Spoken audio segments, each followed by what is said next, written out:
Segala pujian, hormat, dan kemuliaan hanya bagi Allah. Kita mau agungkan Dia di dalam pujian dan penyembahan. Haleluya. Biarlah kita menyembah Dia di dalam kekudusan-Nya. Ku datang Tuhan di hadirat-Mu, membawa korban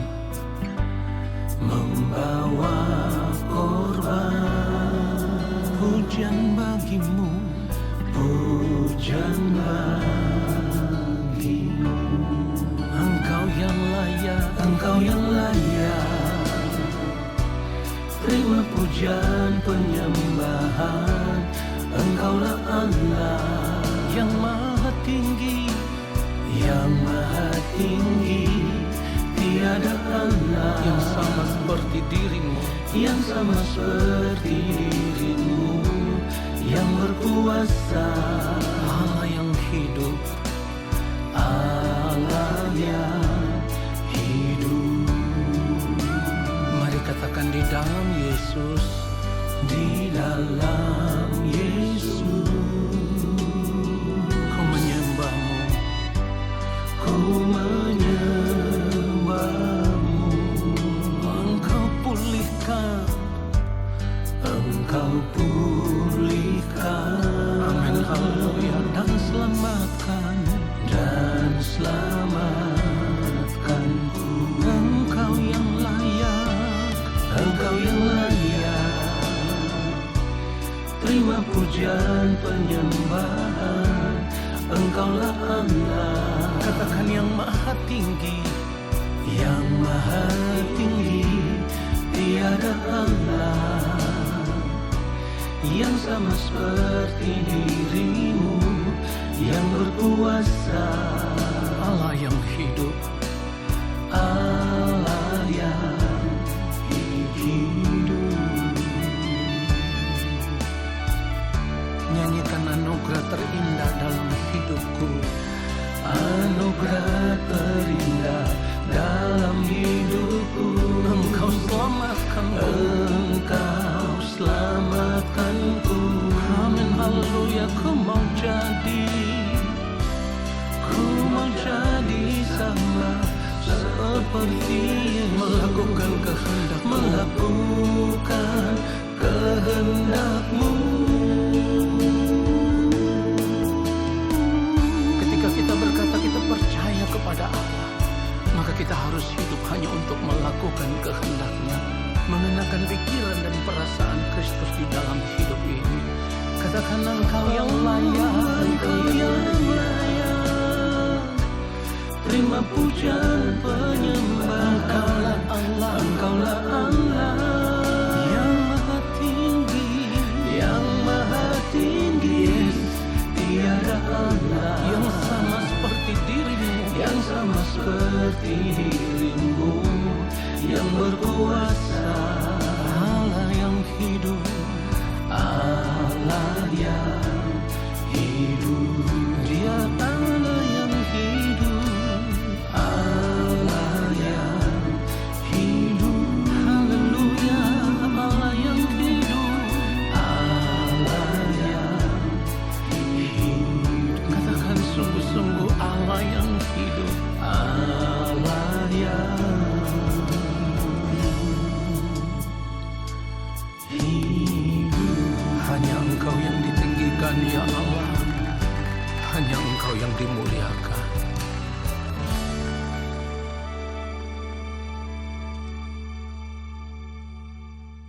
Shalom saudaraku yang dikasihi oleh Tuhan Yesus Kristus. Kembali kita semua saat ini ada di hadapan Allah Bapa di sorga. Biarlah waktu ini menjadi waktu yang terbaik, di mana kita mau benar-benar tenggelam di dalam hadirat Tuhan.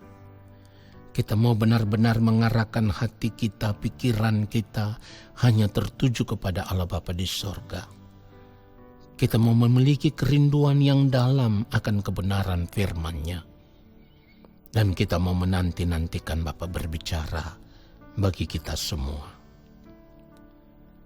Mari kita sungguh-sungguh siapkan hati kita, mari kita berdoa. Allah Bapa yang Maha Kudus, Allah yang Maha Agung, Allah yang Maha Mulia. Kami semua ada di hadapan Bapa saat ini. Sekalipun kami berada di tempat yang terpisah satu dengan yang lain. Tetapi saat ini kami semua mau mengambil waktu untuk duduk diam di hadirat-Mu ya Tuhan. Kami mau duduk diam di kaki Tuhan dan kami mau menanti-nantikan Tuhan berbicara bagi kami. Bapa, maafkan ketidaktepatan hidup kami. Jika saat ini Bapa temukan di dalam kehidupan kami ada hal-hal yang tidak patut, yang tidak berkenan, yang kami lakukan tidak sesuai kehendak Bapa di sorga, ampunilah setiap kami ya Allah, dan layakkanlah kami di hadapan Bapa, supaya ketika kami duduk mendengarkan Bapa berbicara bagi kami ada di dalam kesucian kekudusan Bapa oleh karena pengampunan Bapa atas hidup kami. Roh Kudus Tuhan yang memberikan kepada kami hikmat pengertian, Roh Kudus Tuhan yang akan mengajarkan kami, memberikan kami pengertian untuk mengerti setiap kebenaran firman yang kami dengar. Lalu ketika kami dengar, kami mengerti, kami mau berjuang untuk hidup seturut dengan firman-Mu. Kami mau tinggal di dalam firman-Mu ya Allah, dan biarlah firman-Mu senantiasa tinggal di dalam kami. Hamba-Mu terbatas ya Tuhan, bahkan tidak dapat berbuat apa-apa jika Bapa tidak menaruh perkataan dalam mulut hamba. Jika Roh Kudus Tuhan tidak mengurapi hamba, tidak memberikan kepada hamba hikmat surgawi, hamba tidak dapat berkata-kata. Sebab hamba rindu ya Tuhan, setiap perkataan yang keluar dari lidah bibir mulut hamba, itulah perkataan yang berasal dari hati Bapa, dari pikiran dan perasaan Bapa, bukan rekayasa hamba sebagai manusia. Supaya hamba tidak menyesatkan seorang pun ya Tuhan. Tetapi biarlah setiap kami anak-anak-Mu, ketika mendengarkan kebenaran firman-Mu ya Tuhan, kami memiliki kerinduan untuk sungguh-sungguh datang mencari wajah-Mu. Di dalam nama Tuhan Yesus Kristus, kami siapkan hati kami untuk kebenaran firman Tuhan saat ini. Haleluya. Amin. Bapak Ibu Saudara yang dikasihi oleh Tuhan Yesus Kristus, selama ini kita merasa nyaman hidup sebagai orang Kristen, hidup sebagai orang percaya, atau mengaku diri hidup sebagai anak-anak Tuhan. Kita merasa nyaman, kita merasa bahwa ketika kita menjadi orang Kristen, kita menjadi orang percaya atau menjadi anak-anak Tuhan, berarti keadaan hidup kita sudah aman di dalam tangan Tuhan. Kenapa demikian?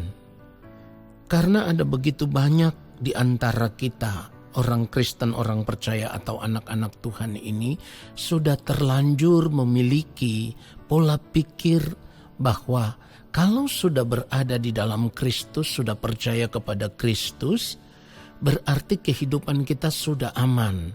Nanti kalau kita mati pasti masuk surga. Ini yang terjadi di dalam kehidupan kekristenan saat ini. Apalagi kita harus jujur melihat dengan hati nurani kita yang benar-benar jujur. Dewasa ini saudaraku, ada begitu banyak pengajaran yang terus mengarahkan anak-anak Tuhan atau orang percaya atau orang Kristen untuk memanfaatkan kuasa Tuhan dengan bungkusnya bahwa kalau kita ini anak Tuhan pasti kita diberkati oleh Tuhan. Nah, ini bungkusnya saudaraku. Dan pengajaran itu ya jujur saja saat ini yang lebih dikenal dengan teologi kemakmuran. Saudara, kalau gereja hanya mengarahkan jemaat Tuhan, anak-anak Tuhan atau orang percaya untuk menikmati kehidupan di dunia ini, karena merasa kita ini anak Tuhan lalu kita pasti diberkati oleh Tuhan, maka dengan sendirinya fokus hidup orang percaya pada umumnya akan diarahkan kepada kenyamanan, kesenangan, kebahagiaan hidup dunia, saudaraku. Saudara yang dikasihi oleh Tuhan Yesus Kristus, keadaan inilah yang pada akhirnya membuat begitu banyak anak-anak Tuhan menjadi lupa diri. Lupa diri yang saya maksudkan begini, karena fokusnya sudah diarahkan kepada kemakmuran hidup, kesenangan hidup, kebahagiaan hidup, kenyamanan hidup dunia ini, sehingga sebagai orang percaya kita tidak lagi memperkarakan dengan serius percayanya kita secara benar di hadapan Tuhan. Kita tidak pernah lagi memperkarakan iman kita secara benar di hadapan Tuhan. Apakah percaya kita ini percaya yang benar atau tidak? Atau dengan kata lain, apakah iman kita ini adalah iman yang benar atau tidak? Kita tidak mempersoalkan itu lagi. Yang kita tahu bahwa ketika kita berada di dalam Kristus berarti sebagai anak-anak Tuhan, apapun yang kita klaim atau apapun yang kita doakan di dalam nama Tuhan Yesus Kristus, Tuhan pasti mengabulkan. Artinya begini, banyak orang berpikir kalau sudah menjadi orang Kristen, sudah percaya kepada Yesus berarti kalau sakit tinggal didoakan saja dalam nama Tuhan Yesus pasti sembuh. Ya, kalau sedang bisnis atau membangun sebuah usaha, cukup didoakan saja di dalam nama Tuhan Yesus Kristus, usahanya pasti sukses.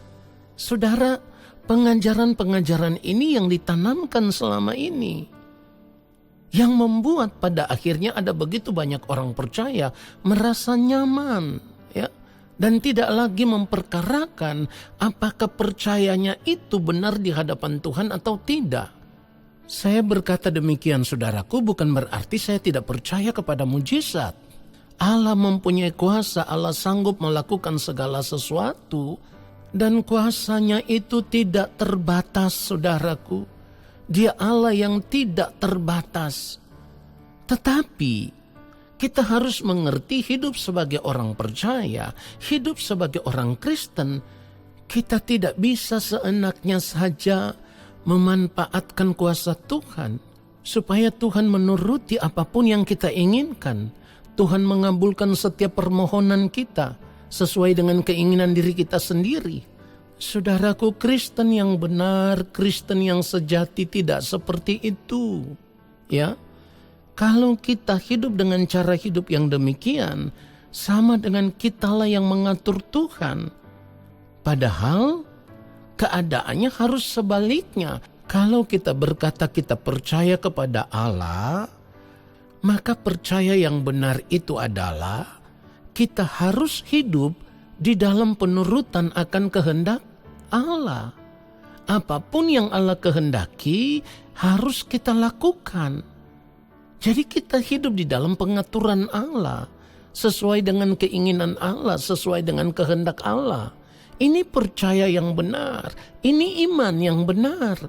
Sebab kalau kita berkata kita percaya atau kita beriman, tetapi kita tidak hidup di dalam penurutan akan kehendak Allah Bapa di sorga, maka sebenarnya itu bukan percaya, saudaraku. Jadi jangan dibalik, saudaraku, jangan dibalik. Artinya jangan karena kita merasa kita sudah percaya kepada Allah di dalam Tuhan Yesus Kristus, lalu kita bisa seenaknya saja mengatur Tuhan supaya Tuhan menuruti setiap keinginan diri kita, mengabulkan setiap permintaan kita, permohonan kita. Ingat, saudaraku, kekristenan yang benar tidak seperti itu. Mengaku percaya kepada Allah berarti tunduk di dalam pengaturan Allah. Sebab percaya yang benar itu harus kita tunjukkan dengan perbuatan. Iman yang benar itu harus ada actionnya. Jadi saya katakan pada beberapa waktu lalu, kita harus terus melatih diri. Percaya yang benar itu seperti apa? Kita harus melatih diri iman yang benar itu seperti apa? Sebab firman Tuhan katakan, iman tanpa perbuatan itu adalah iman yang kosong, saudaraku. Ya, atau iman yang mati, saudaraku. Yakobus pasal yang kedua ayat 20, firman Tuhan katakan, "Hai manusia yang bebal, maukah engkau mengakui sekarang bahwa iman tanpa perbuatan adalah iman yang kosong?" Lalu kita bisa membaca juga Yakobus pasal yang kedua ini ayat 26 dikatakan, "Sebab seperti tubuh tanpa roh adalah mati, demikian jugalah iman tanpa perbuatan-perbuatan adalah mati." Jadi saudaraku, kita harus mengerti, kalau kita berkata kita percaya kepada Allah, lalu percayanya kita itu tidak ditunjukkan dengan perbuatan, dengan tindakan, atau dengan action yang benar, ya, maka percaya kita itu adalah percaya yang kosong. Iman kita itu iman yang kosong, iman yang mati, yang tidak bernilai apa-apa. Oleh sebab itu, kita harus terus melatih diri. Karena sebenarnya percaya yang benar itu tidak gampang, saudaraku.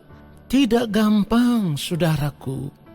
Sebab iman yang benar itu standarnya adalah imannya Abraham. Sekali lagi, standar iman yang benar itu imannya Abraham. Pembuktiannya seperti apa? Apapun yang Allah perintahkan, Abraham lakukan sesuai dengan perintah Allah. Apapun yang Allah mau, Abraham lakukan sesuai dengan apa yang Allah mau atau apa yang Allah inginkan, saudaraku.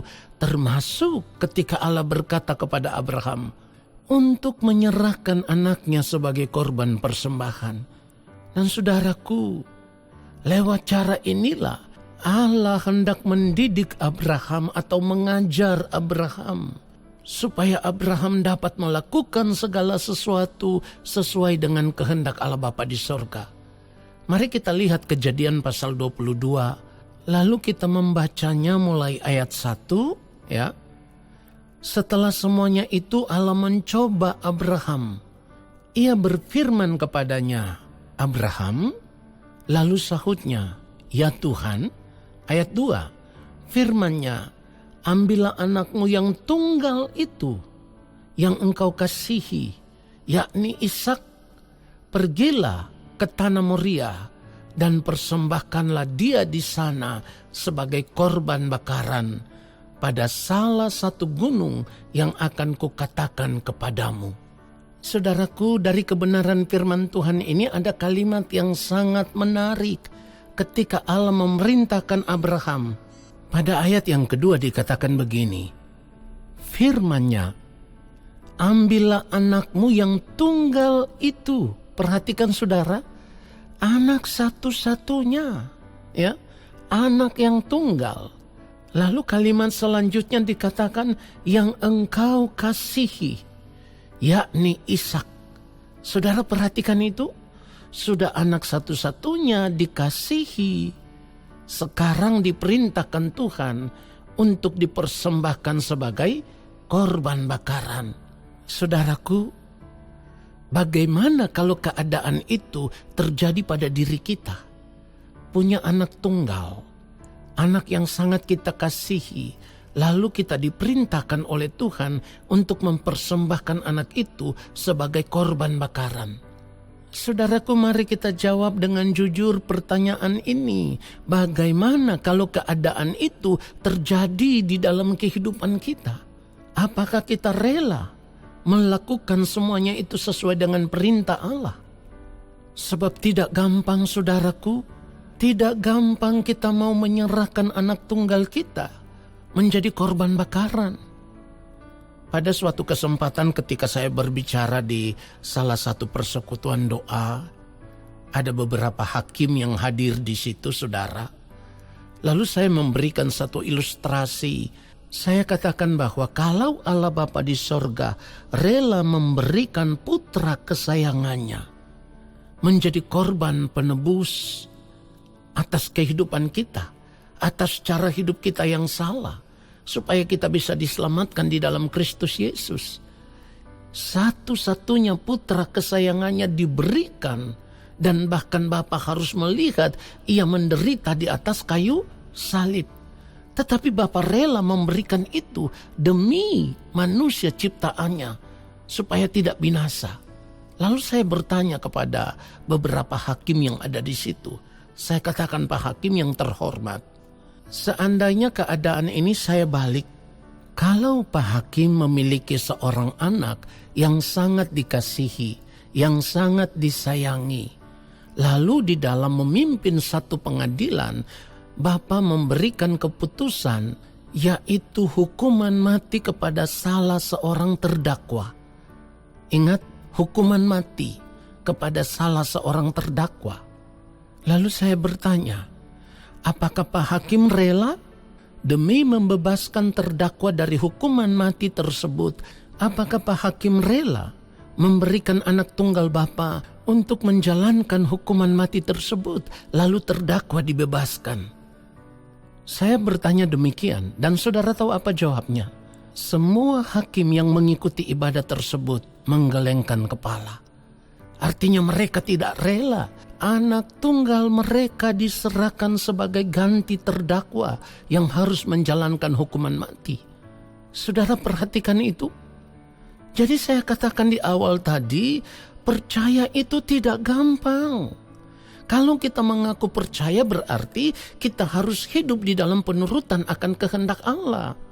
Nah, standar percaya itu adalah Abraham.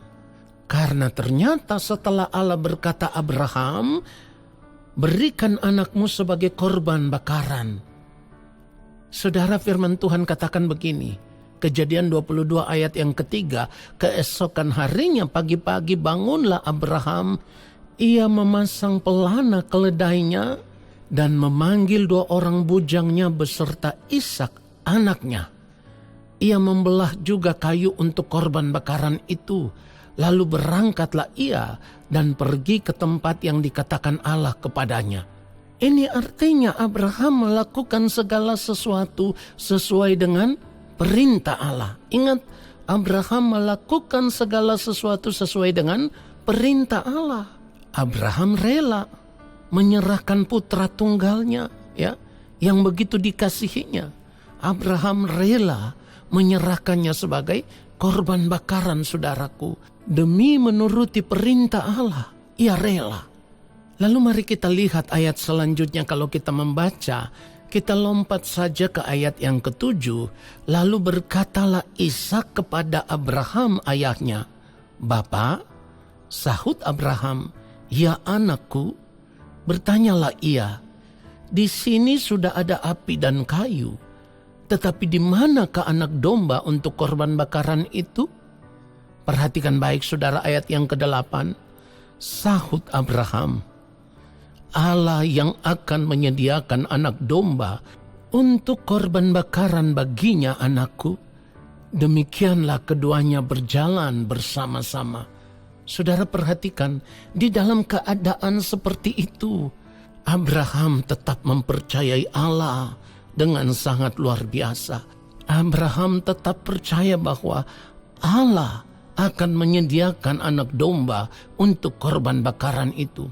Ini iman yang sangat luar biasa, percaya yang sangat luar biasa kepada pribadi Allah Bapa di sorga, saudaraku.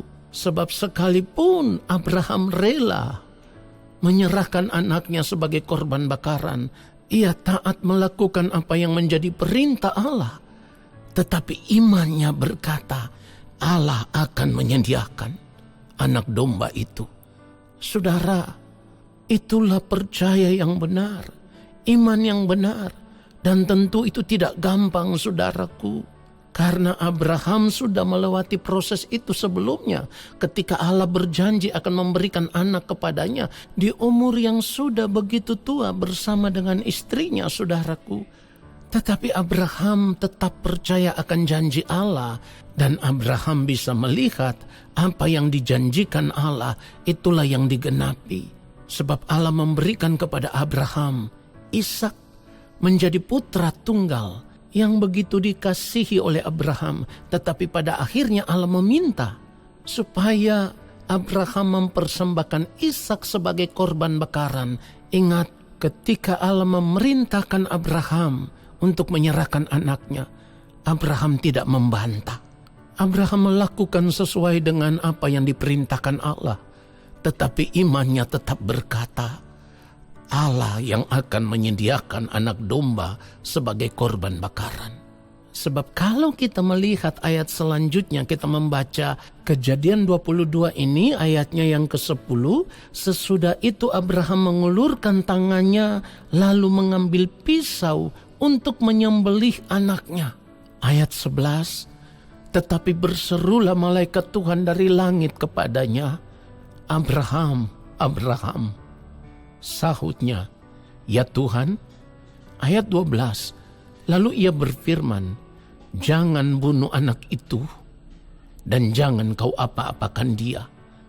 Sebab telah ku ketahui sekarang bahwa engkau takut akan Allah, dan engkau tidak segan-segan untuk menyerahkan anakmu yang tunggal kepadaku. Saudara perhatikan itu.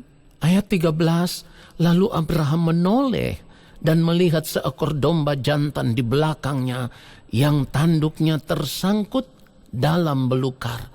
Abraham mengambil domba itu lalu mengorbankannya sebagai korban bakaran pengganti anaknya.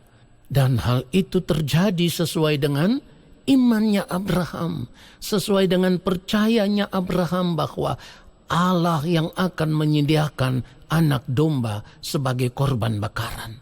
Jadi kalau kita membaca kebenaran firman Tuhan, ada begitu banyak perintah Tuhan. Dan jika kita hidup sebagai orang percaya, kita tidak mau hidup sesuai dengan perintah Tuhan, tidak mau hidup melakukan perintah Tuhan, itu jelas menunjukkan kita tidak percaya kepada Allah. Karena percaya yang benar itu, iman yang benar itu adalah hidup dan melakukan segala sesuatu sesuai dengan kehendak Allah Bapa di sorga. Jadi jangan berkata kita orang Kristen, kita orang percaya, kita orang beriman, kalau kita tidak hidup melakukan apa yang menjadi kehendak Allah Bapa di sorga. Orang yang tidak hidup melakukan apa yang menjadi kehendak Allah Bapa di sorga, maka ia tidak akan mungkin diterima di dalam kerajaan Allah Bapa di sorga. Ia tidak akan mungkin dikenal sebagai anak-anak Allah. Jadi kalau kita berkata kita orang Kristen, kita orang percaya, seperti yang firman Tuhan katakan, kita wajib hidup sama seperti Kristus, maka kita harus benar-benar hidup sama seperti Kristus. Sebab jika tidak, saudaraku, jika tidak hidup sama seperti Kristus, berarti kita tidak percaya kepada Allah. Sebab percaya berarti melakukan akan kehendak Allah.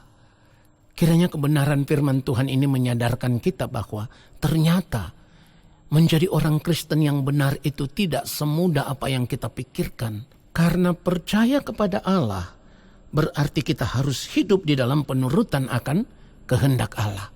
Kiranya kebenaran firman Tuhan ini menyadarkan kita semua. Lalu di sisa umur hidup kita yang masih ada, kita hanya mau hidup untuk melakukan apa yang menjadi kehendak Allah Bapa di sorga, menyukakan dan menyenangkan hati Bapa di sorga. Tuhan Yesus memberkati kita semua. Amin. Saudaraku, mari kita angkat tangan kita di hadapan Bapa di sorga sebagai tanda kita menyerah di dalam tangan Tuhan. Percayalah, ketika kita mengangkat tangan di hadapan Bapa, Bapa berkenan menurunkan tangannya dan memberkati kita semua. Segala berkat kasih karunia daripada Allah Bapa di sorga, rahmat cinta kasih yang berlimpah-limpah dari Gembala Agung Tuhan Yesus Kristus, di dalam persekutuan yang manis dengan Roh Allah yang kudus, kiranya turun atas kehidupan kita semua, menyertai langkah hidup kita semua, dan memberkati kehidupan kita semua, sekarang dan sampai selama-lamanya. Amin.